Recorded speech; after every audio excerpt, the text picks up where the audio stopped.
berkumpul di acara diseminasi budaya positif di SD Negeri 10 1864 Gunung Rinting ini dengan tidak kekurangan suatu apapun.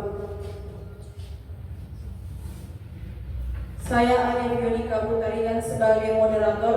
Yang pertama langsung saja doa dibawakan oleh Ibu Jeriska Brutasoi.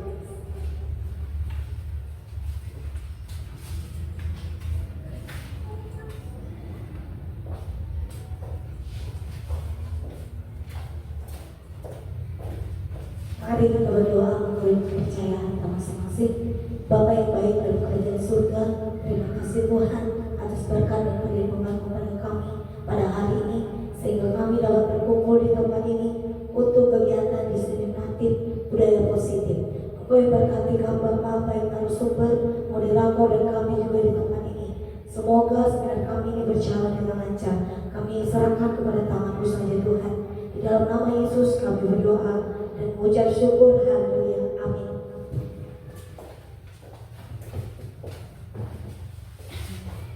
Selanjutnya kita masuk menyanyikan lagu Indonesia Raya. Hadirin dipersilahkan untuk berdiri.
Selanjutnya kita menyanyikan lagu Mars Jadi Serta.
Itulah tujuan kita bersama.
Selanjutnya kita menyanyikan lagu Mars Guru Penggerak.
Hadirin dipersilahkan dulu.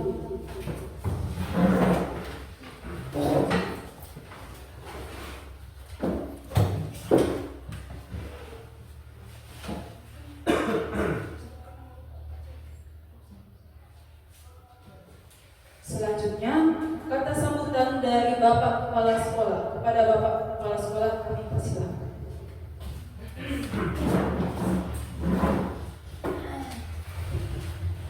Ya, jadi selamat siang buat Bapak Ibu semua. Ya, jadi pada kesempatan ini tentunya kita sangat berbahagia karena bisa berkumpul dalam kegiatan yang dilaksanakan oleh Ibu kita, Ibu Ira Karina Barus. Dalam hal ini, Ibu ini mau menyampaikan kepada kita bagaimana tentang diseminasi budaya positif.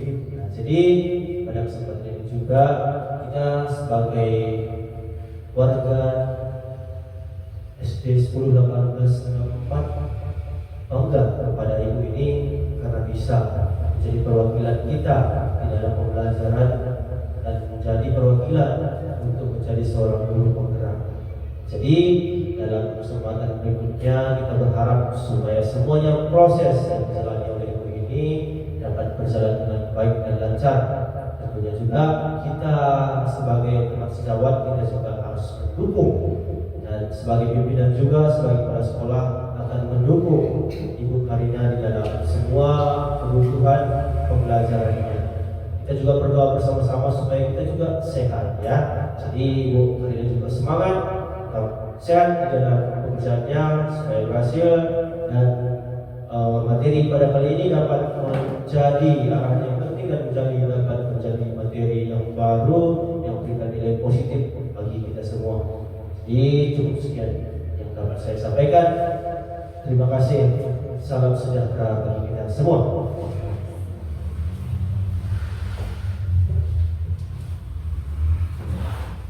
Terima kasih kita ucapkan kepada Bapak Kepala Sekolah kita. Selanjutnya, kata sambutan dari CGB sekaligus pemaparan diseminasi budaya positif. Kami persilakan kepada Ibu Ira Bukarus. Baik, terima kasih. Pertama-tama kita ucapkan puji syukur kepada Tuhan Yang Maha Kuasa karena berkat dan rahmat-Nya kita dapat berkumpul di tempat ini dalam keadaan sehat.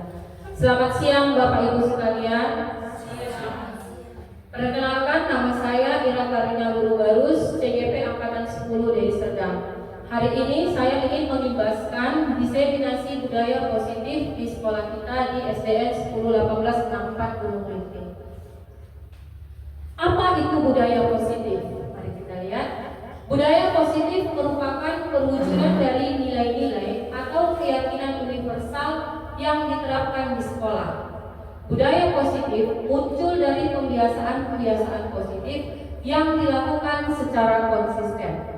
Jadi seperti yang sudah dijelaskan bahwa budaya positif itu lahir dari kebiasaan baik sehingga menjadi sebuah budaya.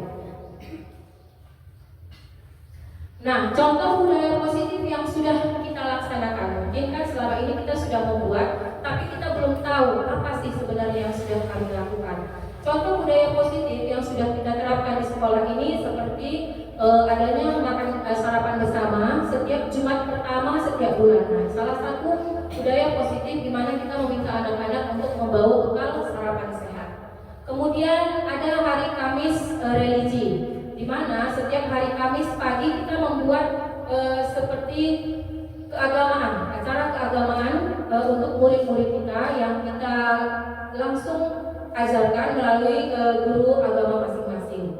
Kemudian ada 3S ataupun 5S, senyum, sapa, dan salam. Nah, ini terlihat sederhana, namun dari kegiatan 5S ini kita ingin membiasakan anak-anak untuk menghormati dan menghargai, terutama orang-orang yang lebih tua dari mereka. Nah, kali ini saya meminta 2 orang dari rekan untuk membuat sebuah games. Gamesnya ini judulnya Cobalah Buka. Contohnya nih, ada 2 orang. Saya akan meminta 2 dari Bapak dan Ibu. Salah satu berperan sebagai A yang mengepalkan salah satu tangannya. Kemudian di dalam tangan ibu bapak ini, bapak bayangkan sesuatu yang sangat berharga bagi Anda, begitu. Satu lagi bertugas sebagai B. Si B ini berperan untuk membujuk, merayu atau memberi iming-iming kepada si A untuk membuka tangannya. Nah, kira-kira siapa bapak ibu yang boleh mempraktikkan kegiatan ini? Ibu Juli dengan Ibu Ica deh, coba ya. Bermain peran, hanya bermain peran sebentar begitu. Yang mana yang mau jadi A, yang mana yang mau jadi B, mana ibu, bapak, ibu. Boleh apa saja. Yang berperan sebagai A, dia mengepal tangan, menggenggam sesuatu yang sangat berharga. Yang B, mencoba segala cara untuk membuka apa yang ada di dalam kepala tangannya A. Coba di sini, Bu. Siapa kira-kira yang jadi A, siapa yang jadi B? Oke, Ibu Juli jadi yang A. Oke. Ini Ibu Ica yang B. Di kepala tangannya Ibu, kira-kira Ibu Ica apa saja boleh Ibu sampaikan supaya Ibu Juli ini membuka dan memberikan apa yang ada di dalam kepala tangannya itu. Kira-kira seperti itu. Ya, boleh memujuk, mengiming-imingi, apa saja boleh. Yang penting supaya Ibu Juli ini mau membukanya. Sedangkan Ibu Juli berusaha bertahan agar apa yang berharga bagi Ibu tidak akan Ibu berikan. Begitu. Coba, silakan berbagi peran. Ibu Ica dulu lah ya. Ayo mulai.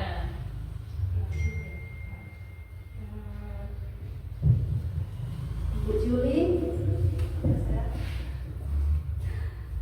sepertinya tangan ibu cantik sekali sih. Boleh dong dibuka gitu, saya mau lihat. Enggak, Bu, saya tidak mau membukanya karena itu berharga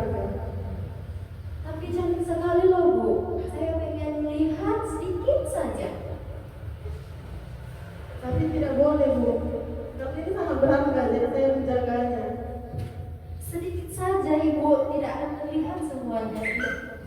Tidak akan saya buka, Ibu. Oke, terima kasih. Terima kasih untuk Ibu Juli dan Ibu Ica. Nah, dari kegiatan bermain peran antara Ibu Ica dan Ibu Juli, saya mau bertanya nih sama Bapak Ibu. Kira-kira siapakah yang berperan di dalam kepalan tangan tersebut? Siapa kira-kira yang mengambil kontrol bagi Ibu Juli supaya bisa membuka atau tidak mau membuka kepalan tangannya tersebut? Di mana letak kontrolnya kira-kira?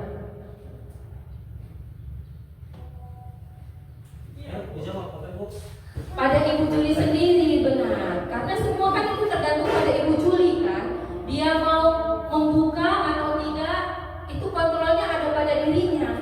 Ibu Ica tadi sudah berusaha sedikit aja katanya, supaya nggak bisa lihat semua. Kalau saya lihat semua, sedikit saja. Ya, tapi saya nggak mau. Berarti itu kan kontrolnya dari Ibu Juli, ya kan? Kontrolnya itu dari dirinya. Itu terserah Ibu Juli mau dia buka atau tidak, ya terserah dia. Nah, seperti itu. Bagaimanapun bujukan dari luar, bagaimanapun permintaan dari luar, dia tidak mau membukanya jika dia tidak ingin. Nah, ini maksudnya kontrol ada pada diri kita. Begitulah kira-kira ya. Nah, ini dia masuk ke teori kontrol. Selama ini ada 4 teori kontrol yang ada di sekitar kita atau yang sering kita terapkan. Namun menurut Graeser itu semua adalah ilusi. Teori kontrol itu adalah ilusi. Contoh, kita itu selalu berpikir di dalam kelas, kita sebagai gurunya, kita berpikir kitalah yang mengontrol anak didik kita, ya kan? Kita yang mengontrol mereka. Kita memberi mereka tugas, kita berharap mereka mengerjakan tugas tersebut. Kita berharap mereka tidak ribut. Jadi kita merasa di dalam kelas itu kontrol ruangan kelas itu ada pada diri kita. Tapi sebenarnya itu sebuah ilusi. Harusnya bukan seperti itu begitu. Lalu teori kontrol yang kedua adalah ilusi bahwa semua penguatan positif, efektif dan bermanfaat. Nah, ini sama seperti motivator-motivator yang dari luar. Kita sering kan ikut motivator dulu, masih sekarang sih. Ada Bapak Mario Teguh yang dianggap salah satu motivator yang terbaik di Indonesia, benar kan Bapak Ibu? Nah, Bapak Mario Teguh itu selalu memberikan motivasi kepada semua orang yang ikut seminarnya, atau saat kita nonton di Facebook atau di media sosial, dia memberikan motivasi. Namun motivasi itu sebenarnya ilusi jika orang yang mendengarkan itu tidak melaksanakan apa yang diberikan oleh Bapak tersebut. Nah, begitu dia. Yang ketiga, ilusi bahwa kritik dan membuat orang merasa bersalah dapat menguatkan karakter. Nah, ini kadang kita di sekolah juga. Contohnya seperti ini Bapak Ibu. Ada anak yang kita anggap nakal. Kita bilang sama mereka, kamu apa enggak kasihan mamamu sama bapakmu itu bekerja keras di rumah, panas-panasan mencari uang supaya bisa membeli baju sekolahmu, membeli bukumu, memberi kamu makan. Nah, itu kan kita membangun rasa bersalah pada diri mereka. Berharap mereka bisa berubah dengan mengingat orang lain, dengan mengingat orang tuanya. Nah, itu juga merupakan sebuah ilusi anggapan kita, ya. Lalu yang terakhir ini yang paling sering, ilusi bahwa orang dewasa memiliki hak untuk memaksa. Tidak jauh berbeda seperti kita guru dengan murid. Yang dewasa di situ siapa Bapak Ibu? Guru.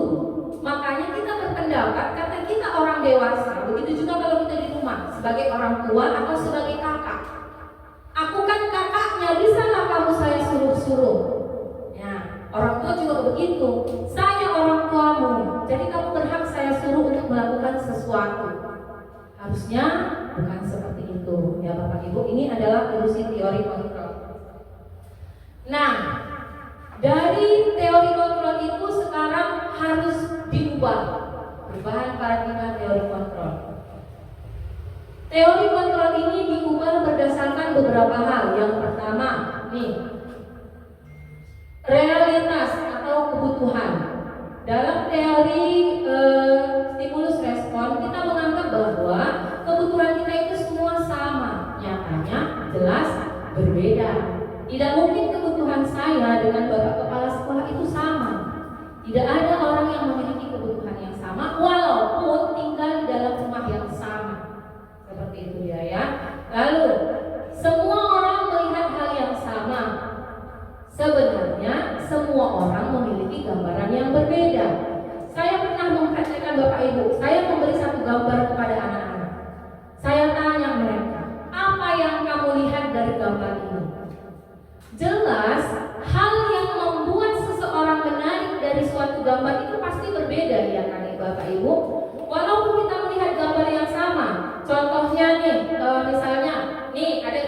ada buah-buahan. Kalau saya tanya, coba dilihat gambarnya itu Bapak Ibu, pasti akan berbeda. Ada yang melihat gambar apel, ada yang melihat gambar pisang, namun ada juga yang melihat gambar kiwinya. Itu tandanya pandangan orang itu berbeda-beda, ya. Lalu kita mencoba mengubah orang agar berpandangan sama dengan kita. Harusnya kita berusaha memahami pandangan orang lain tentang dunia. Hal yang kita anggap baik dan harus dilakukan terkadang tidak begitu terhadap orang lain. Kenapa? Karena pandangannya tadi berbeda. Bagi saya mungkin memiliki sepatu baru itu sesuatu hal yang perlu begitu. Pandangan saya semua orang harus punya sepatu. Namun pandangan orang lain tidak. Dia lebih fokus pada semua orang itu harus punya baju. Seperti itu kira-kira. Pandangannya berbeda. Lalu perilaku buruk dilihat sebagai suatu kesalahan. Harusnya kan semua perilaku itu ada tujuannya. Entah itu perilaku yang baik ataupun buruk, ada tujuannya. Contohnya misalnya ada anak kita yang mencubit temannya. Dalam pikiran kita karena dia yang mencubit dia itu salah, seperti itu kan? Kamu yang buruk, salah seperti itu. Padahal seharusnya kita tanya dulu, kenapa dia mencubit temannya? Nah, tidak langsung bisa kita salahkan. Kau memang salah, nggak boleh cubit temannya, nggak boleh seperti itu. Harus kita tanya kenapa dia melakukan hal tersebut. Karena setiap perilaku ada alasan, itu yang harus kita ingat. Lalu orang lain bisa mengontrol saya, padahal hanya Anda yang bisa mengontrol diri Anda. Contohnya tadi seperti bermain peran antara Ibu Juli dan Ibu Ica. Hanya Ibu Juli yang bisa mengontrol apa yang di dalam tangannya itu bisa dibuka atau tidak. Mau bagaimanapun bujukan, rayuan, mungkin iming-iming yang diberikan, tapi kalau Ibu Juli tidak berkenan membuka, itu tidak akan terjadi. Mari kita lanjutkan. Nah, sekarang kita masuk ke kata disiplin. Saya mau bertanya kepada Bapak Ibu, jika Ibu dan Bapak mendengar kata disiplin, kira-kira apa yang terlintas di dalam pikiran kita? Tepat waktu, tepat lagi kira-kira. Teratur. Nah, tepat waktu, teratur, pokoknya hal-hal yang sudah ada tolak ukurnya, seperti itulah kira-kira ya Bapak Ibu. Namun kita lihat apa sih sebenarnya disiplin itu? Nah, ini dia. Makna disiplin. Dalam budaya kita, makna kata disiplin dimaknai menjadi sesuatu yang dilakukan seseorang pada orang lain untuk mendapatkan kepatuhan. Contoh, kenapa kita tepat waktu? Iya, takut dimarahin Bapak Kepala Sekolah misalnya. Nah, seperti itu ya. Kita cenderung menghubungkan kata disiplin dengan ketidaknyamanan. Bapak Ki Hajar Dewantara menyatakan bahwa di mana ada kemerdekaan, disitulah harus ada disiplin yang kuat. Sungguh pun disiplin itu bersifat self-disiplin, yaitu kita sendiri yang mewajibkan kita dengan sekeras-kerasnya. Tetapi itu sama saja, sebab jikalau kita tidak cakap melakukan self-disiplin, wajiblah penguasa lain mendisiplinkan diri kita. Dan peraturan demikian itulah harus ada di dalam suasana yang merdeka. Ya, disiplin itu memang harus ada. Awalnya diharapkan disiplin itu datangnya dari diri kita sendiri. Kita yang harus membuat diri kita disiplin. Namun, jika kita tidak bisa mengatur diri kita untuk disiplin, itulah jadinya orang lain yang mendisiplinkan kita. Seperti yang saya bilang tadi, karena kita tidak bisa datang tepat waktu, sehingga Bapak Kepala Sekolah membuat peraturan harus datang tepat waktu. Kalau tidak, misalnya potong gaji, atau kalau tidak ada hukuman begini. Nah, seperti itu, ya. Makna disiplin dan nilai kebajikan. Nah, dengan kata lain, seseorang yang memiliki disiplin diri berarti mereka bisa bertanggung jawab terhadap apa yang dilakukannya karena mereka mendasarkan tindakan mereka pada nilai-nilai kebajikan demi persa. Sehingga rasa disiplin itu sebenarnya bukan lagi bersifat memaksa, tetapi sesuatu yang memang keinginan kita sendiri untuk dilaksanakan, seperti itu. Yang kalau di sekolah nilai disiplin ini diharapkan akan menghasilkan nilai kebajikan yang terangkum dalam profil belajar Pancasila, karena tujuan pendidikan di Indonesia saat ini adalah dimensi profil pelajar Pancasila, yaitu yang beriman dan bertakwa kepada Tuhan Yang Maha Esa dan berakhlak mulia, berkebinekaan global, gotong royong, mandiri, kreatif, dan bernalar kritis. Sehingga dari rasa disiplin itu diharapkan terlahirlah profil-profil pelajar Pancasila pada diri anak didik kita. Nah, motivasi perilaku manusia. Ada 3 motivasi perilaku manusia. Yang pertama, untuk menghindari ketidaknyamanan atau hukuman. Seperti yang saya bilang tadi, kita disiplin datang tepat waktu karena kita tidak mau dihukum oleh bapak kepala sekolah. Misalnya dihukum dengan potongan gaji. Itu adalah motivasi eksternal dari luar, ya kan? Lalu untuk mendapatkan imbalan atau penghargaan dari orang lain. Misalnya di sekolah kita diadakan, siapa yang paling rajin datang tepat waktu nanti di akhir semester akan mendapat reward dari bapak kepala sekolah. Jadi kita disiplin tepat waktu hanya untuk mendapat reward dan pujian mungkin dari bapak kepala sekolah. Itu juga namanya motivasi eksternal, bukan dari dalam diri kita. Yang diharapkan yaitu motivasi internal, yaitu untuk menjadi orang yang mereka inginkan dan menghargai diri sendiri dengan nilai-nilai yang mereka percaya. Inilah dia motivasi internalnya dari dalam diri. Karena saya ingin saya menjadi orang yang baik, orang yang disiplin, yang memiliki nilai-nilai kebajikan. Itu yang diharapkan. Nah, ini kita masuk ke teori hukuman. Hukuman bersifat tidak terencana. Hukuman juga bersifat satu arah. Dari pihak guru yang memberikan dan murid hanya menerima suatu hukuman tanpa melalui suatu kesepakatan atau pengarahan dari pihak guru, baik sebelum atau sesudahnya. Hukuman yang diberikan bisa berupa fisik maupun psikis. Murid atau anak disakiti oleh suatu perbuatan atau kata-kata. Contohnya kayak kita misalnya anak yang terlambat setiap hari Senin saat upacara akan dibariskan di satu barisan tertentu, seperti itu ya kan Bapak Ibu. Kemudian mereka diberi hukuman. Biasanya hukuman itu tidak memiliki hubungan dengan hal yang dia lakukan. Contoh, terlambat datang 10 menit. Kamu sudah terlambat, ayo kamu dihukum lari keliling lapangan 10 kali. Kira-kira Bapak Ibu saya mau tanya, adakah relevansi antara terlambat datang sekolah dengan keliling lapangan? Kira-kira ada relevansinya enggak? Terlambat datang sekolah dengan keliling lapangan 10 kali seperti itu. Tidak ada Bapak Ibu. Tapi kalau dia tadi jam olahraga terlambat datang, lalu dihukum keliling lapangan bola 2 kali misalnya, itu masih ada relevansinya. Tapi ini datang ke sekolah saat pelajaran dan terlambat, disuruh dihukum berlari lapangan, itu tidak ada hubungannya sama sekali. Nah, begitu dia ya. Kemudian, nah ini namanya konsekuensi. Apakah hukuman dan konsekuensi itu berbeda? Ya, berbeda.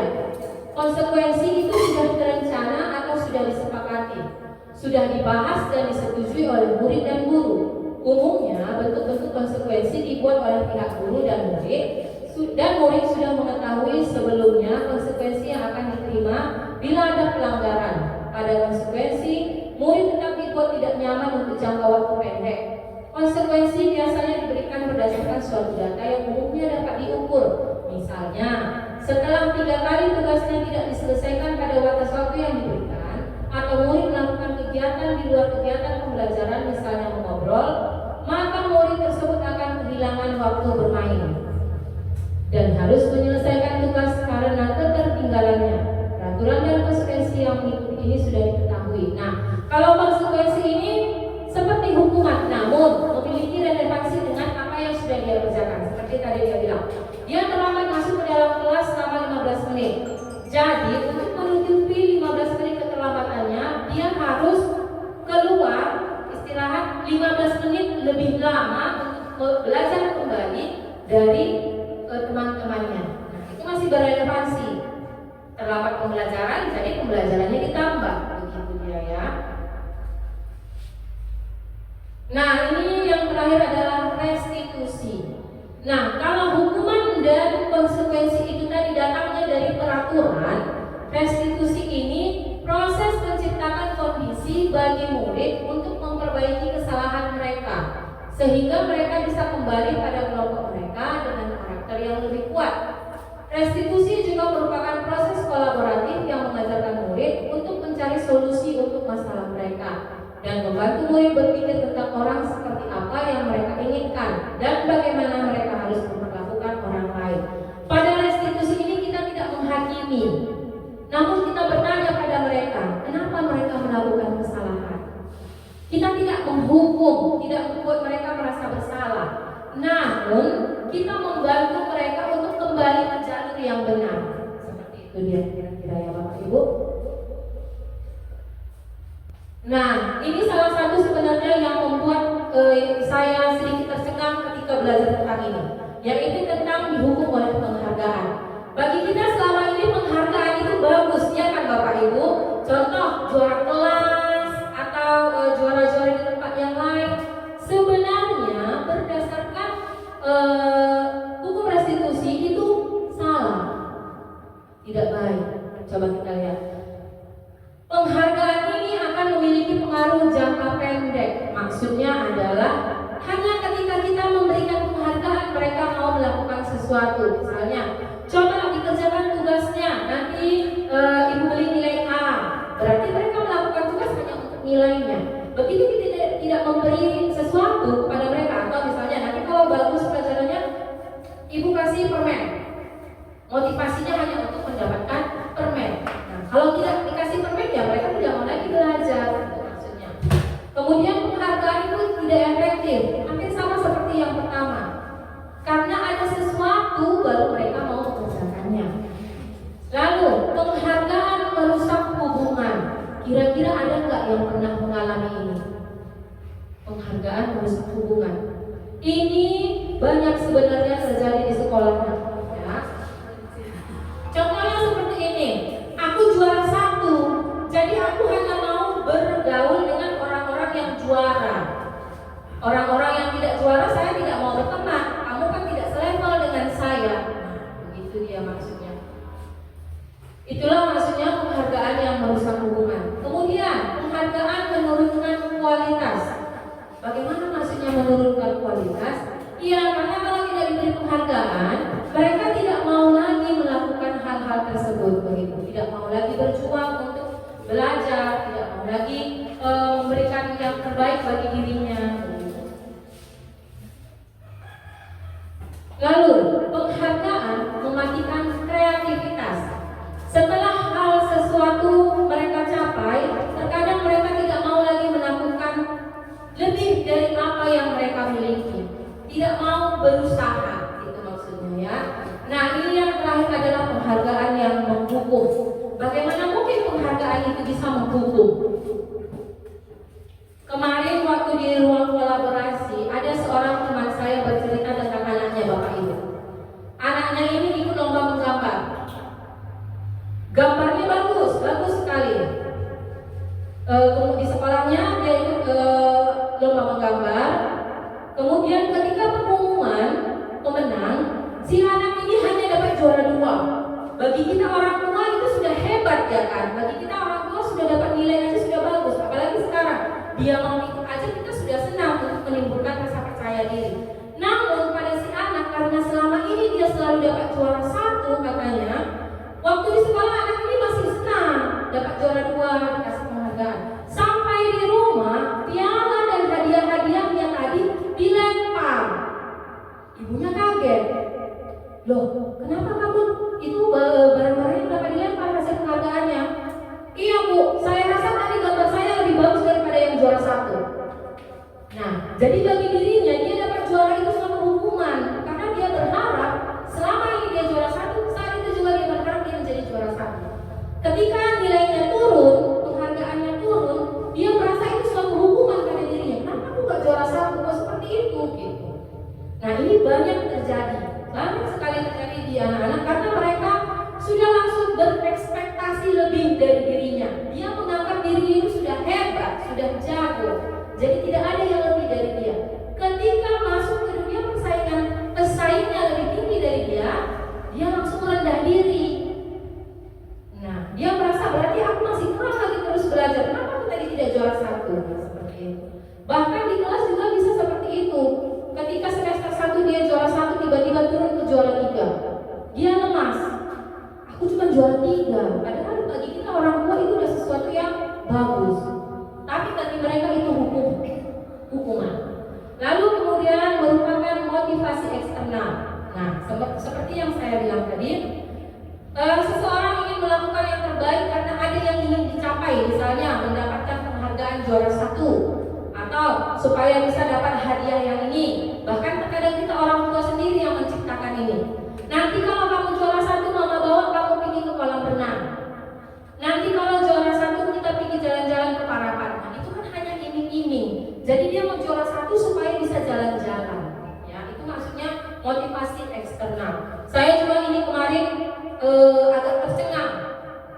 Bagi kita kan penghargaan itu suatu motivasi ya kan, supaya anak-anak mau belajar. Tapi ternyata hal ini salah. Pandangan kita selama ini salah. Masuk kita ke tentang peraturan kelas dan keyakinan kelas. Apa sih beda peraturan kelas dan keyakinan kelas? Nah, ini dia. Peraturan kelas itu bersifat negatif. Contoh, dengan kata-kata negatif lah yang peraturan. Dilarang berlari di koridor. Jangan lari-lari, jangan lari-lari. Nah, itu sesuatu hal yang negatif. Kemudian, jangan membuang sampah sembarangan. Lalu, jangan terlambat. Dan tidak boleh memukul teman. Itu semua adalah peraturan di kelas. Misalnya. Lalu bagaimana dengan keyakinan kelas? Keyakinan kelas ini bersifat positif dan membangun. Contoh, tadi kalau peraturannya dilarang berlari di koridor, bagaimana kita membuat dilarang ini menjadi sesuatu yang positif? Contohnya, jagalah ketertiban. Jadi kita meminta mereka untuk menjaga, bukan untuk tidak berlari begitu. Makanya dalam parentingku sekarang, kalau ada anak-anak berlari, kita tidak boleh bilang, jangan lari, jangan lari. Tidak boleh begitu. Lalu bilang apa? Jalan ya nak, begitu supaya mereka berjalan. Belakangan ini saya juga sudah mulai terapkan. Saya mencoba untuk tidak memakai kata jangan, cari kata yang positif, ya seperti itu dia. Lalu kata jangan membuang sampah sembarangan. Nah ini kita minta, buanglah sampah pada tempatnya. Ini tolong sampahnya dikutip ya nak, masukkan ke tong sampah begitu. Jangan begitu. Nah, tidak boleh. Langsung kita bilang, jangan gitu, jangan. Sana, dibuang ke sana gitu. Tidak langsung kita bilang, kutip sampahnya, buang ke tong sampah begitu, ya. Lalu ini masih termasuk yang sana tadi, jagalah kebersihan. Kita meminta anak-anak ini untuk saling menjaga, baik itu kebersihan di dalam kelas maupun di luar kelas. Kemudian ada kata jangan terlambat, diganti menjadi datang tepat waktu. Bukan kita melarang atau apa, kita minta, ayo kita datangnya tepat waktu semua, gitu ya. Lalu untuk tidak memukul teman, ini ada 2. Bisa kita bikin keyakinannya saling menghormati dan saling menyayangi. Kalau ada temannya yang dipukul, sayang sama temannya, begitu. Kita harus menghormati. Kalau kamu dipukul juga tidak mau kan, jadi harus sayang, begitu, supaya kita juga disayang. Bukan jangan dipukul supaya kita jangan dipukul juga, tidak. Kalau kita menyayangi mereka, mereka pun akan menyayangi kita, begitu. Kalau sudah saling menghormati, saling menyayangi, maka kayak pukul memukul, cubit mencubit dan segala macamnya itu tidak akan terjadi, begitu ya Bapak Ibu. Nah ini kemarin saya bikin ada contoh bagaimana membuat keyakinan kelas di kelas saya. Mungkin nanti bisa dipraktekkan waktu tahun ajaran baru kita membuat keyakinan kelas. Ayo, sebentar ya Bapak Ibu, maaf.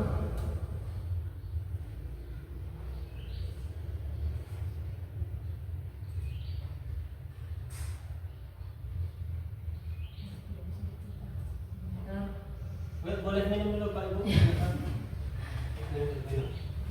Sebentar ya, sabar ya.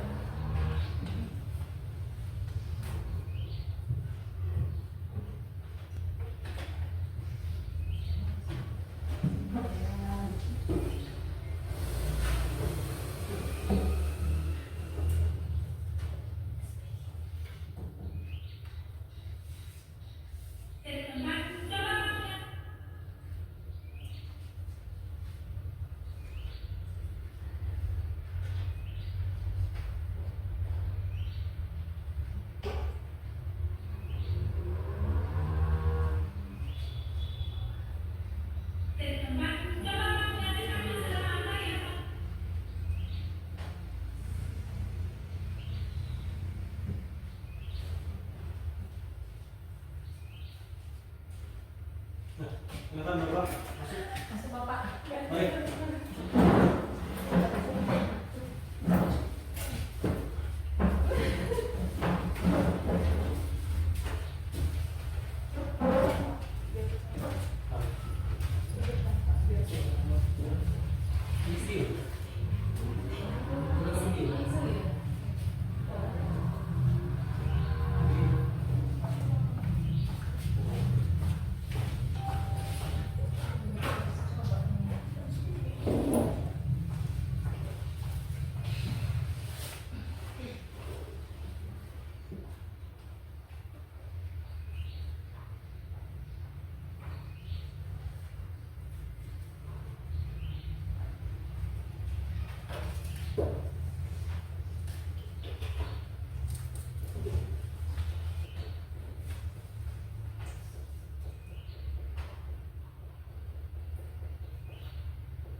Ceritanya gini, Enggak Pak, MP3 tadi Pak. kok bisa jadi gitu ya? Padahal di tadi video. Oh, nggak bisa coba lihat dulu, coba lihat. Lihat ekstensi berapa? Bukan yang itu. Itu sama nggak? Bukan Iya. ini. Oh, oke. Sebentar ya.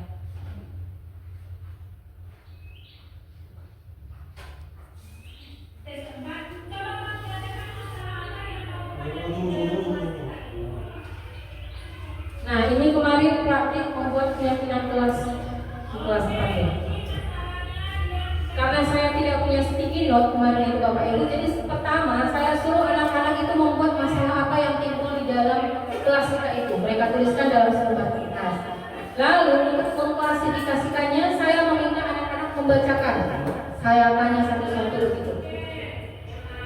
Saya tanya satu orang, kemudian saya minta apakah ada yang punya permasalahan yang sama dengan temannya ini. Yang sama silakan dikumpulkan ke depan.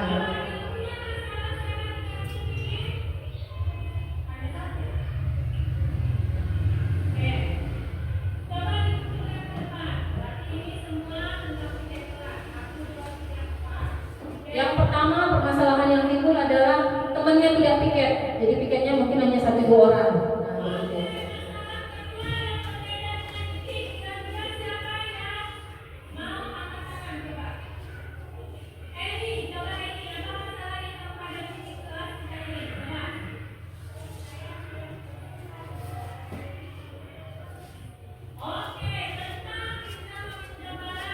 Nah, yang kedua, dia bilang, saya nggak suka teman saya ngambil barang saya tanpa permisi, katanya seperti itu. Berarti tentang tidak mengancam barang, gitu kan?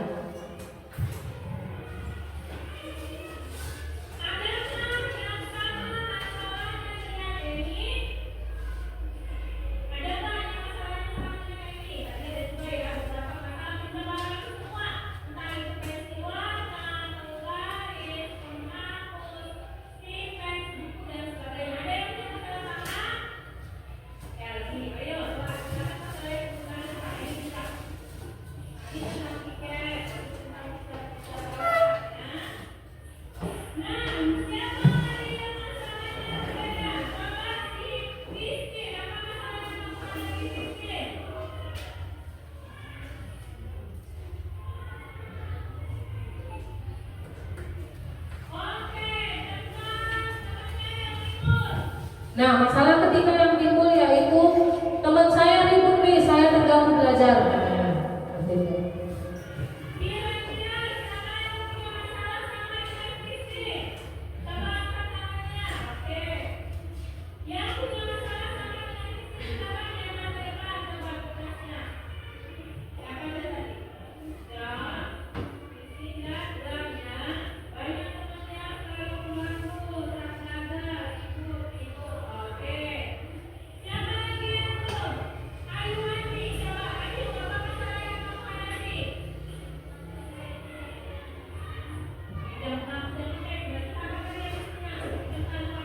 Nah, ketika saya bertanya tentang permasalahan yang ada di kelas, saat itu timbullah 3 permasalahan yang ada di kelas. Yang pertama tentang piket yang tidak dikerjakan, yang kedua tentang pinjam meminjam barang, dan yang ketiga tentang teman yang ribut, entah itu ribut, berkelahi, mengobrol dan sebagainya saat jam pelajaran. Itu semua saya tulis di papan tulis untuk diklasifikasikan seperti itu ya Bapak Ibu. Kemudian setelah saya meminta mereka membuat permasalahan, lalu saya minta mereka untuk membuat apa sih harapan mereka kelas, bagaimana yang mereka inginkan di kelas seperti itu. Sesudah saya mengumpulkan hal-hal yang ingin mereka harapkan dari kelas, dari semua itulah kita membuat keyakinan kelas.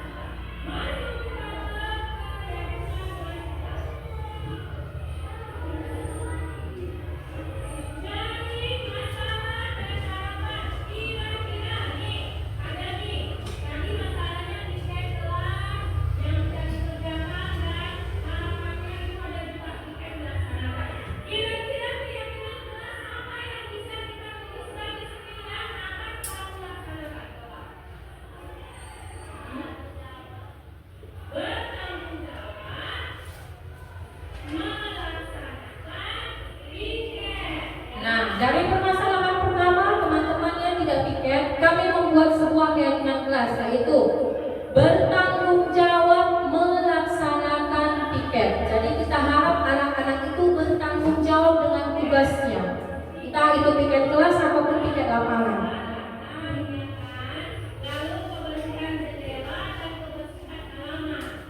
Kita ingin menimbulkan rasa tanggung jawab mereka di dalam keyakinan tersebut.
Dari permasalahan yang kedua, yang suka pinjam meminjam barang, kita membuat sebuah keyakinan kelas itu membawa alat tulis atau perlengkapan kelas sendiri. Sebenarnya ini juga termasuk ke dalam yang pertama ya kan Bapak Ibu. Mereka bertanggung jawab dengan kebutuhannya.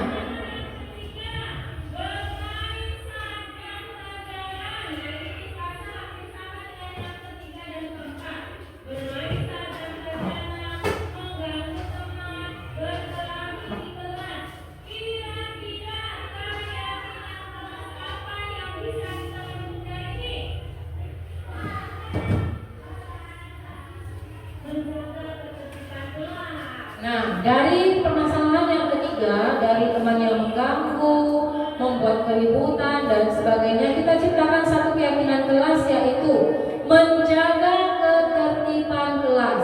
Saya rasa kalau sudah kita bilang menjaga ketertiban, bahkan saat kita sedang menerangkan pun, anak-anak akan berusaha mendengarkan, ya, bersikap mendengarkan.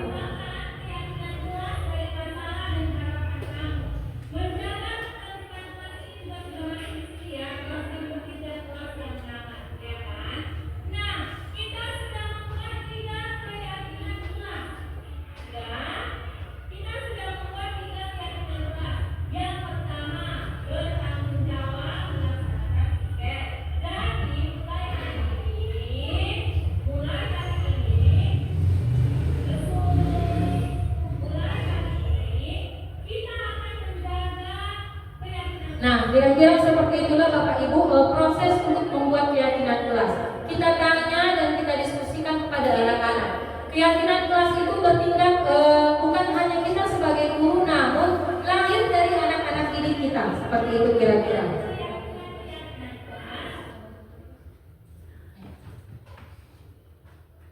Kemudian masuk kita ke hal yang berikutnya, yaitu 5 kebutuhan dasar manusia. Manusia sebagai makhluk hidup itu memiliki 5 kebutuhan dasar. Yang pertama adalah kebutuhan dasar yang paling mendasar adalah bertahan hidup. Ya kan Bapak Ibu, kebutuhan bertahan hidup ini banyak, mulai dari kebutuhan makanan, minuman, rumah tinggal dan sebagainya. Kemudian ada kasih sayang dan rasa yang diterima. Sebagai manusia kita ingin disayangi, dilindungi. Entah apalagi sebagai seorang anak, tentunya anak-anak itu ingin dicintai. Apalagi kita sebagai orang dewasa, mereka mengharapkan rasa kasih sayang dari kita. Lalu ada kebebasan. Ini salah satu sebenarnya hak asasi manusia ya Bapak Ibu. Kita memiliki kebebasan. Namun kebebasan kita itu tidak boleh melanggar kebebasan orang lain. Nah, seperti itu kira-kira. Lalu ada kesenangan. Ya, saya senang dengan hobi saya. Misalnya, saya senang menyanyi, senang menggambar, senang melukis dan sebagainya. Dan yang terakhir adalah penguasaan. Keinginan untuk menguasai. Ini bisa jadi keinginan untuk menjadi seorang pemimpin, bisa juga seperti itu. Keinginan untuk selalu didengarkan. Nah, itu adalah salah satu kebutuhan juga, ya. Selanjutnya, nah ini adalah 5 posisi kontrol. Yang pertama, penghukum. Seorang penghukum bisa menggunakan hukuman fisik maupun verbal. Saya mau bertanya Bapak Ibu, selama ini kira-kira kita sebagai guru di kelas, apa yang kita lakukan untuk menertibkan kelas kita? Marah mungkin ya kan? Diam di sana, dengarkan dulu ibu. Atau jika ada murid kita yang tidak mengerjakan tugas, kita hukum. Hukumannya bisa berbeda-beda. Kadang-kadang saya dulu juga pernah melakukan. Saya suruh anak saya skot jam di depan kelas karena tidak mengerjakan PR sudah lebih dari 3 kali, misalnya seperti itu.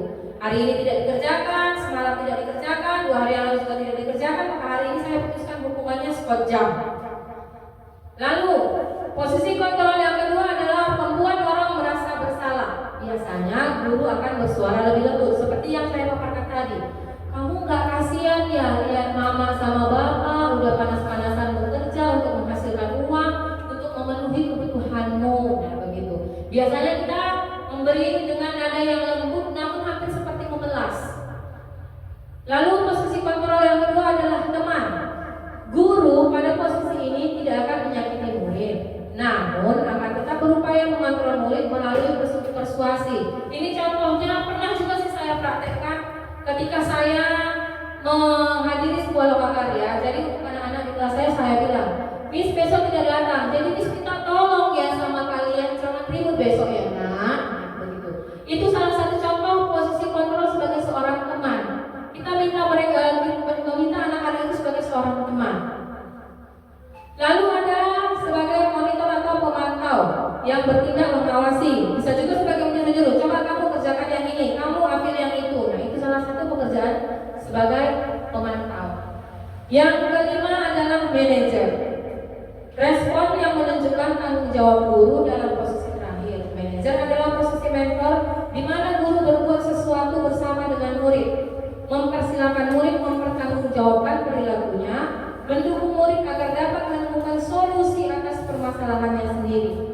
Di dalam sebagai posisi sebagai manajer, kita tidak langsung bilang harusnya kamu begini. Tidak. Tapi kita tanya pada mereka, apa yang bisa kamu lakukan untuk memperbaiki masalahmu? Kita ingin sesuatu itu timbul dari dirinya, bukan karena disuruh. Atau bisa juga kita sama-sama mencontohkan. Ayo anak-anak kita ambil sama-sama sampahnya, kita bersihkan sama-sama sampahnya. Dari kelima posisi kontrol ini, yang mana yang paling sering kita pakai di sekolah Bapak Ibu? Mesti bilang penghukum, Ibu Ica juga penghukum. Rata-rata pakai penghukum ya kan Bapak Ibu. Kita berharap anak-anak itu patuh dengan hukuman. Kalau PR-nya nggak siap, besok disuruh kamu korban bendera sama 15 menit. Panas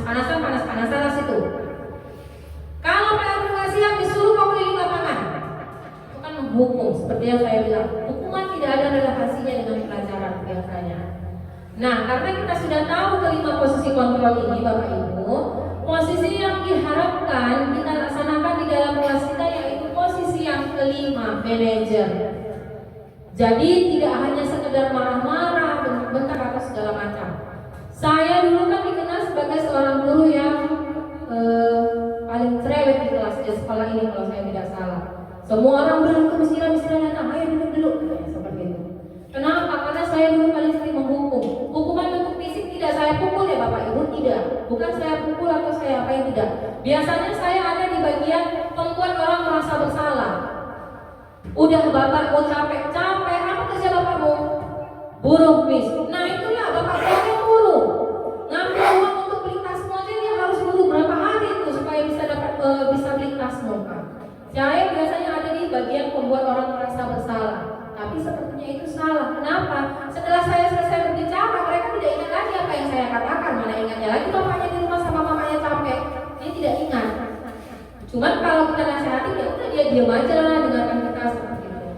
Jadi karena sudah tahu kelima posisi kontrol, diharapkan kita bisa menjadi seorang manajer bagi anak didik kita. Masuk kita ke restitusi. Tadi kan kita sudah bagian menghukum, lalu ada konsekuensi. Konsekuensi adalah hukuman yang datang dari peraturan. Yang terakhir adalah restitusi. Apa itu restitusi? Restitusi adalah proses menciptakan kondisi bagi murid untuk memperbaiki kesalahan mereka, sehingga mereka bisa kembali pada kelompok mereka dengan karakter yang lebih kuat. Kita tidak memberitahu mereka kamu salah, nggak boleh begitu. Udah. Tapi kita tanya mereka, menurut kamu yang kamu lakukan itu bagaimana? Misalnya dia sudah coret-coret buku kawannya, menurut kamu yang kamu lakukan itu bagaimana? Nah, salah Bu, kenapa salah? Iya, yang saya coret-coret buku kawan saya. Lalu ditanya, kenapa kamu coret-coret? Nah, karena seperti kembali tadi, ke setiap tindakan pasti ada penyebabnya, gitu ya. Ini dia ada 3 tahapan restitusi. Yang pertama, menstabilkan identitas. Bagian dasar dari segitiga bertujuan untuk mengubah identitas anak dari orang yang gagal karena melakukan kesalahan menjadi orang yang sukses. Anak yang melanggar peraturan karena sedang mencari perhatian adalah anak yang sedang mengalami kegagalan. Dia mencoba untuk memenuhi kebutuhan dasarnya, namun ada benturan. Kalau kita mengkritik dia, maka kita akan tetap membuatnya dalam posisi gagal.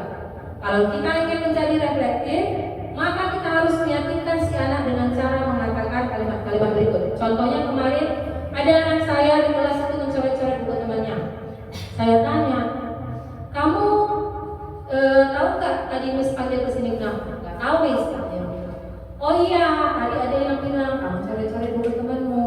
Kenapa kamu mencoret-coret buku temanmu? Dia bilang, saya senang aja Miss. Katanya gitu. Senang mencoret buku teman. Iya, aku senang coret-coret buku kawanku. Tapi, apakah kesenanganmu itu juga menimbulkan kesenangan orang lain? Nah, di situ baru kita timbulkan.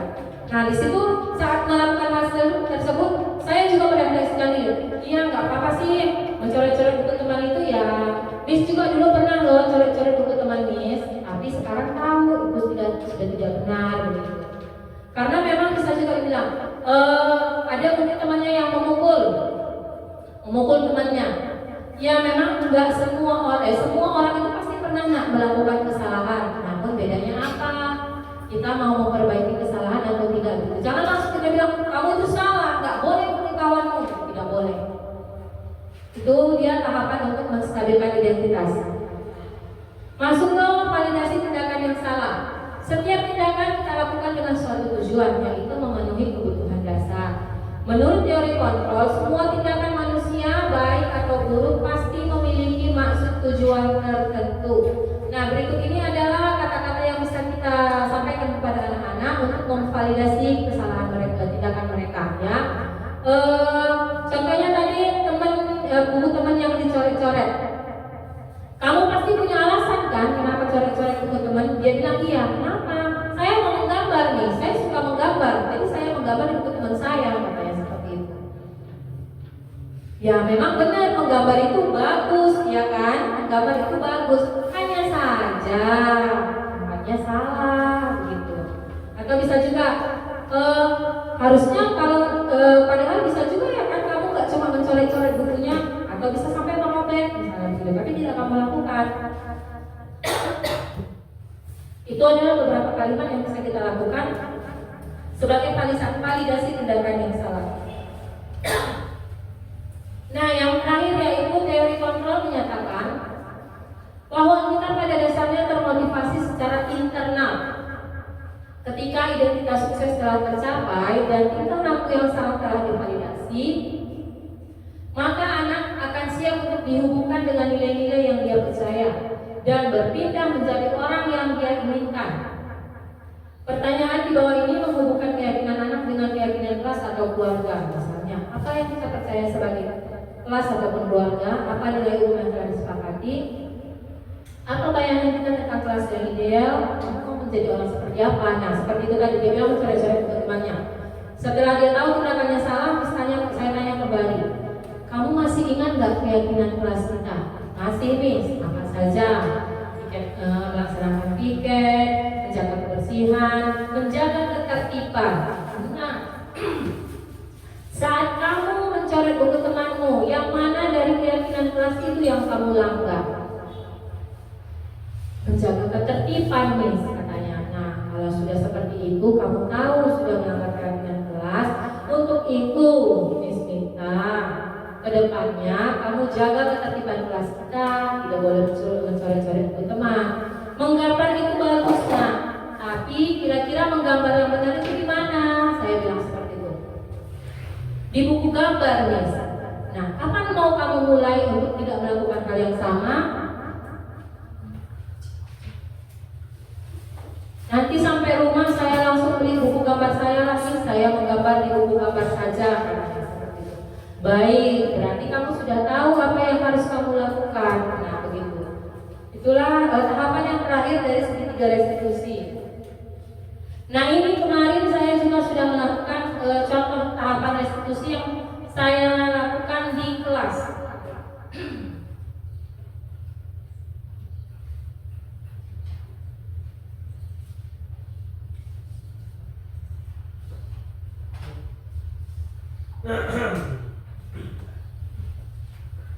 Minum dulu Pak Ibu. Kalau makan minta lagi Kak. Nah, sebentar. Miss Salsa gimana? Apa Pak?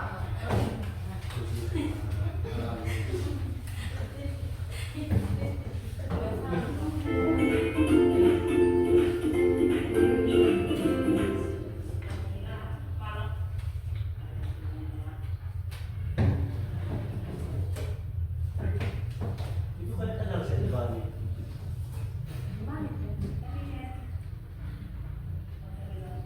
Saya kenal Pak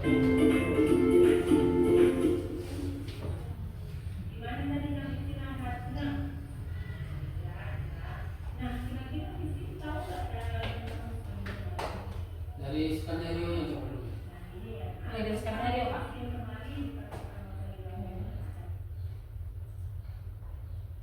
Nah, ini skenario kasusnya. Sebentar ya Bapak Ibu.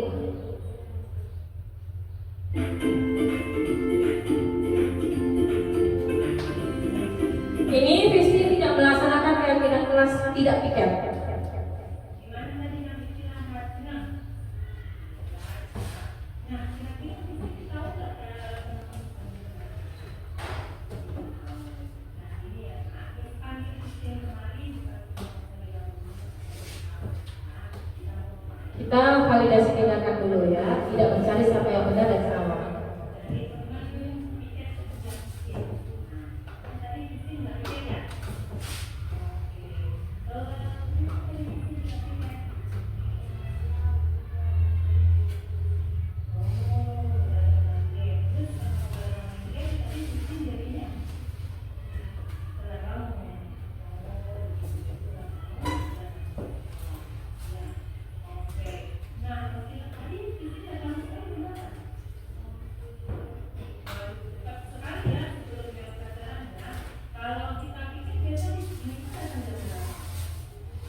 kita masuk ke validasi tindakan yang salah.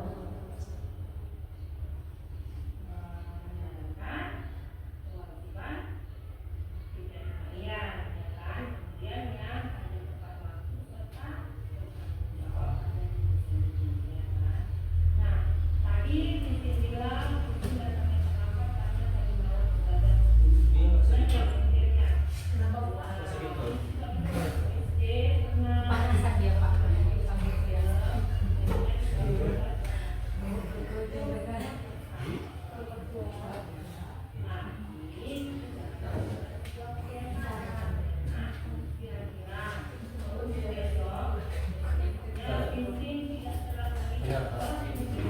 Low battery. Please charge.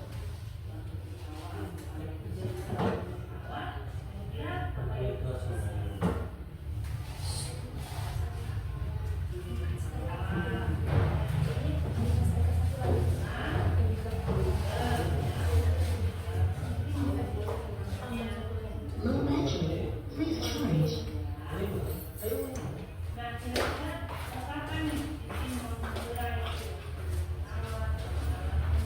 Low battery. Please charge.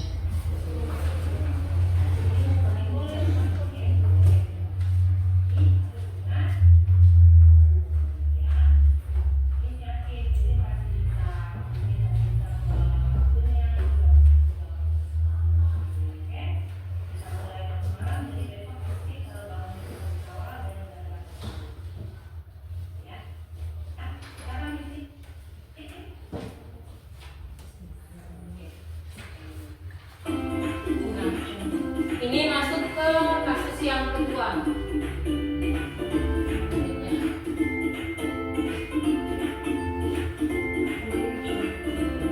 Ada yang melapor, ada teman yang suka coret-coret untuk temannya.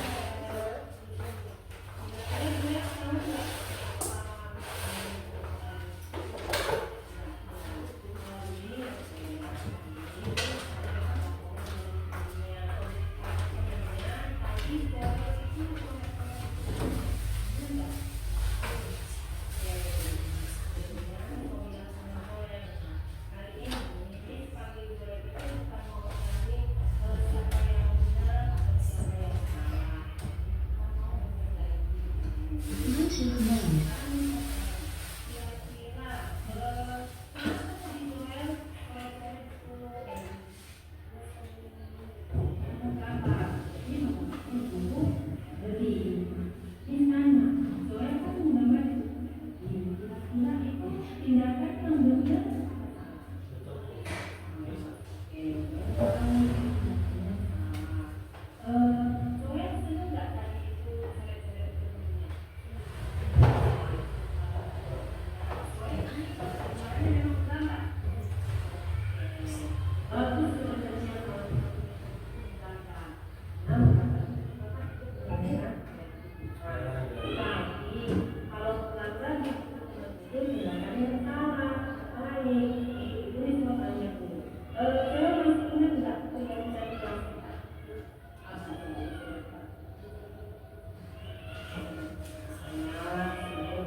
Nah, tadi setelah kita menanyakan keyakinan kelas, kemudian kita memberi solusi kepada si anak.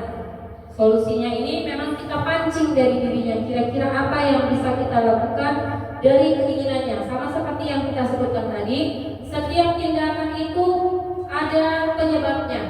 Apa penyebabnya? Yang pertama tadi dia terlambat tiket karena bangun kelamaan.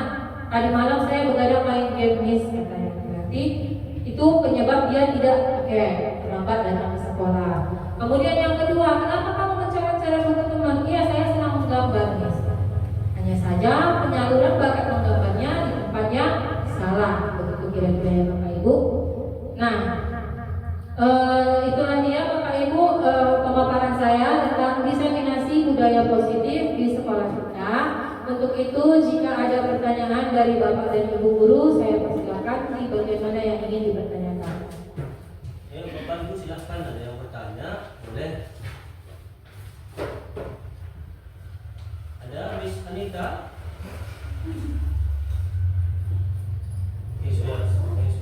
Sudah lengkap semua. Bapak Kepala Sekolah ada yang ingin ditanyakan? Sudah cukup bagus sampai akhir. Bapak Pengawas coba tanya. Bagi Bapak apa ini?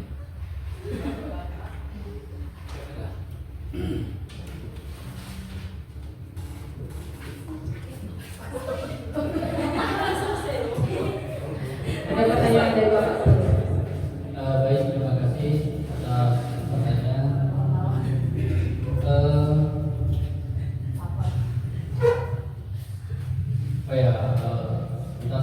Saya lihat tadi penampilan dari Ibu tentang budaya positif ya, dimana budaya positif ini adalah suatu kegiatan kebiasaan yang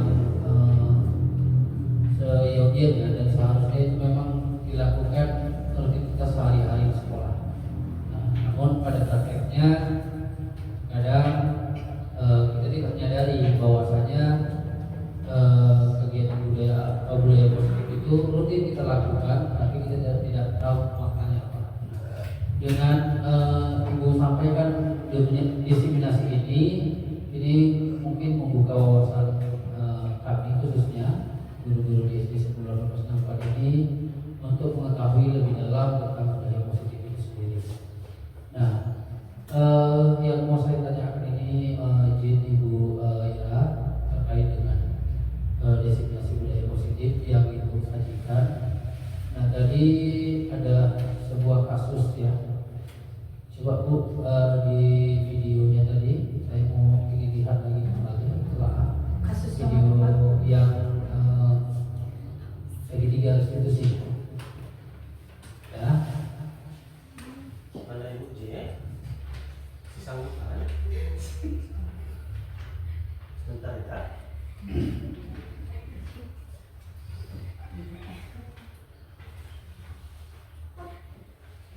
Boleh Pak? Minum dulu sambil minum. Ini aku mau bantu.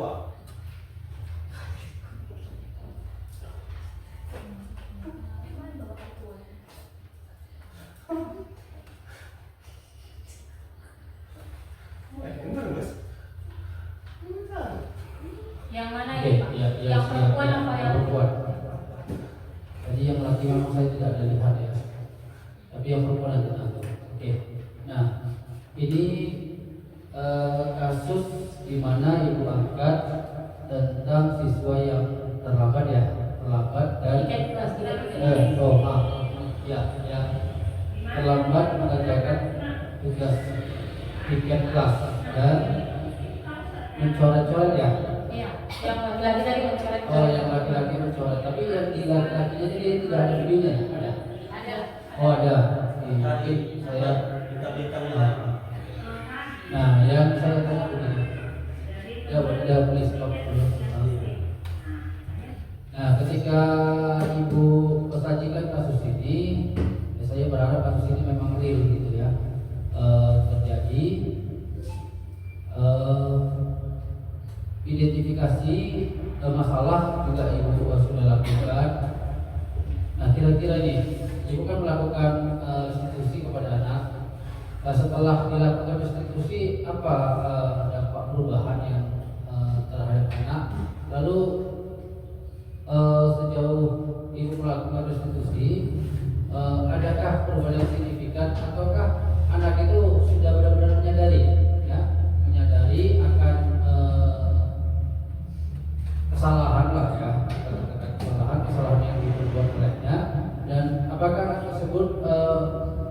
sudah bisa mencari solusinya untuk mengatasi permasalahan yang dihadapinya. Nah, jadi kita katakan kan seperti itu mempunyai sebuah masalah, ya, masalah yang datang dari dirinya sendiri dan bisa diselesaikan oleh dirinya sendiri. Nah, itu tidak semata-mata kita sebagai guru memberikan solusi. Nah, kita tidak dibenarkan di institusi itu sendiri. Jadi kenapa saya katakan demikian? Karena ini kebetulan saya alumni guru penggerak juga, jadi sedikit banyaknya saya mohon maaf. Nah, apakah sekali lagi pertanyaan saya, apakah dampak yang signifikan terhadap si anak, dan benarkah ini sudah dilakukan atau dilakukan pembinaan berjenjang kepada anak yang melakukan kesalahan ataupun katakan melakukan kesalahan. Nah, itu pertanyaan saya. Nanti next mungkin ada yang lain. Baik, terima kasih untuk pertanyaannya Pak. Ya, kasus ini memang terjadi Pak di kelas kami, dan ini terjadi bukan hanya kepada si anak ini. Selalu ada laporan kepada saya bahwa ada anak yang tidak melaksanakan piket kelas. Awalnya itu untuk sebelum kita menjalankan ini, kita bikin peraturan masih Pak. Sebelum menjadi keyakinan, kita bikin peraturan kelas. Biasanya piket kelas kebersihan itu dilaksanakan pulang sekolah, bukan pagi-pagi, untuk mencegah hal seperti ini terjadi. Namun mungkin saya tidak tahu bagaimana situasinya di sekolah. Mereka piketnya pagi-pagi, melapor, Miss, tadi Sistem tidak piket. Loh, makanya saya tanya si anak, kenapa kamu tidak piket? Iya Miss, tadi saya datangnya tepat setelah bel berbunyi. Kenapa bisa seperti itu? Nah, tadi malam saya main game sampai tengah malam, jadi bangunnya terlambat, buru-buru. Bangunnya sudah jam 7 lewat, jadi saya tinggal mandi langsung berangkat seperti itu kira-kira. Makanya kembali saya tanya, nah kalau sudah tahu di mana kesalahannya nak, kira-kira apa yang bisa kamu lakukan supaya lain kali tidak terlambat seperti itu lagi? Saya bilang seperti itu. Jadi dia bilang, ya saya harusnya tidurnya lebih awal Miss, nggak boleh lagi tidurnya lama-lama, apalagi gara-gara main game. Terus apa lagi nak? Ya nanti saya suruh mama saya bangunkan saya lebih cepat supaya saya bisa lebih cepat perginya, katanya seperti itu. Atau saya nanti pasang alarm lah di rumah, kayak minta mama saya pasangkan alarm seperti itu kira-kira Pak. Lalu bagaimana dampaknya? Bagi si anak yang saya beri restitusi, dampaknya saya rasa cukup baik.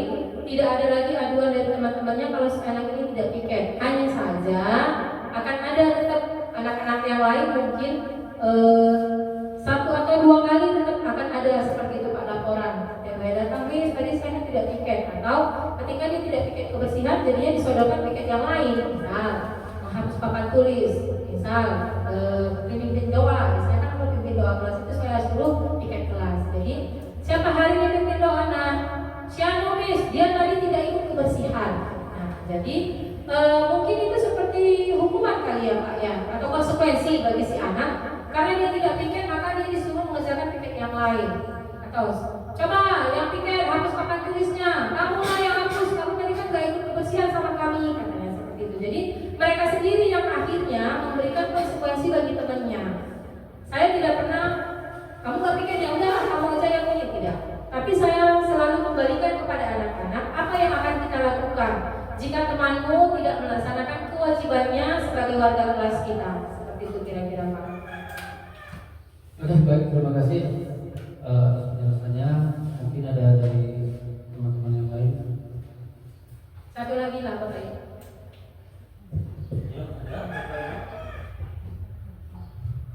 Miss Titin.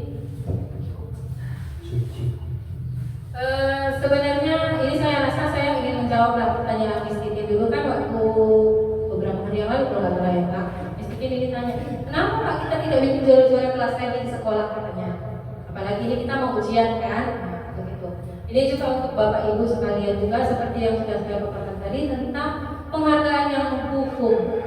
Saya katakan saya sangat tercengang di bagian yang seperti itu karena menurut saya dari dulu itu reward ataupun hadiah itu adalah salah satu pemicu anak untuk melakukan sesuatu hal jadi lebih baik. Jadi saya rasa anak akan punya target supaya dia mencapai sesuatu Awalnya memang saya rasa itu baik, tapi ternyata salah. Itu adalah motivasi eksternal karena sesuatu baru mau melakukan. Saya rasa di rumah di sekolah juga kita sering begini ya kan, Bapak Ibu. Nah, sering dulu lah kamu belikan dulu sama Miss Mi, ini nanti jajannya sama kamu. Nah, ada rewardnya. Tapi kalau reward tidak diizinkan, apa yang harus kita berikan pada anak jika dia sudah mencapai sesuatu? Kira-kira apa Bapak Ibu? Kan tadi reward sudah dihukum, sudah dilarang. Lalu apa yang harus kita berikan pada anak?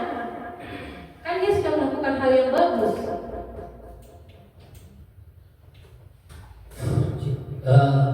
Jawab lah ya, ataupun sharing dan diskusi. Nah, saya rasa kalau untuk reward itu sendiri banyak yang bisa diterapkan. Ya, bisa dengan kata pujian, ya, bisa dengan yang kata pujian itu banyak bentuknya. Misalnya kamu hebat, kamu hebat itu adalah kalimat reward yang bisa kita sampaikan kepada kita sendiri. Reward itu kan tidak semata-mata harus berbentuk fisik, karena berbentuk kata-kata pujian, kalimat-kalimat yang membangun, kalimat-kalimat yang memotivasi anak, itu merupakan satu reward. Bukan harus hadiah, bukan harus hadiah yang bentuk barang. Nah, jadi saya rasa kalimat pujian itu sudah merupakan reward. Baik, terima kasih Bapak. Iya, seperti yang dikatakan oleh Pak Doni, kalau kita dilarang memberi reward, maka kita memberikan apresiasi namanya Bapak Ibu. Kita memberi apresiasi kepada si anak atas capaiannya. Nah, kamu juara saya tadi sudah nilai saya bagus. Karena kita kan tidak pakai juara kan. Nilai saya bagus. Waduh, bagus sekali ya nak, nilainya sudah bagus. Mama terima kasih karena kamu selama 1 semester ini sudah berjuang. Hal-hal seperti itu bisa menjadi motivasi internal bagi mereka. Bukan karena capaian atau hadiah yang ingin mereka capai, tapi sesuatu yang menjadi motivasi dalam dirinya. Nah, seperti itu. Kira-kira begitu Bapak Ibu. Jika apakah masih ada hal lain lagi yang ingin ditanyakan oleh Bapak dan Ibu? Ya, Mas, cukup.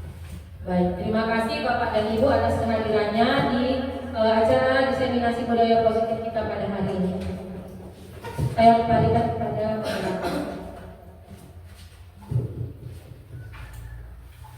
Sekali lagi kita ucapkan terima kasih kepada Ibu Ira atas pemaparannya tentang diseminasi budaya positif.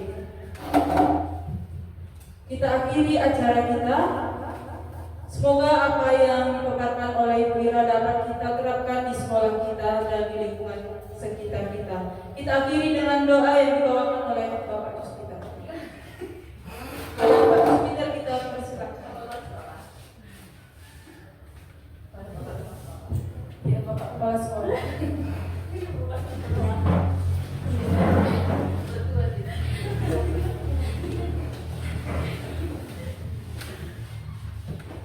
Jadi mari kita bersama-sama kita satukan hati kita dan berdoa melalui pergaulan percaya kita masing-masing. Terima kasih Tuhan buat acara kami pada siang hari ini yang sudah disampaikan oleh Ibu Calon CGP, Ibu Ira Barus. Kiranya materi yang disampaikan dapat bermanfaat dan juga yang memberkati kami semua, sehat dan dapat melaksanakan tugas dan kewajiban kami dengan baik. Berkati kepada Bapak Kepala Sekolah dan Bapak Ibu Guru yang sudah mau ikut bergabung supaya kami sudah tetap semangat dalam menjalankan tugas kami. Dengan doa kami panjatkan kepada Yesus Kristus berkati. Amin.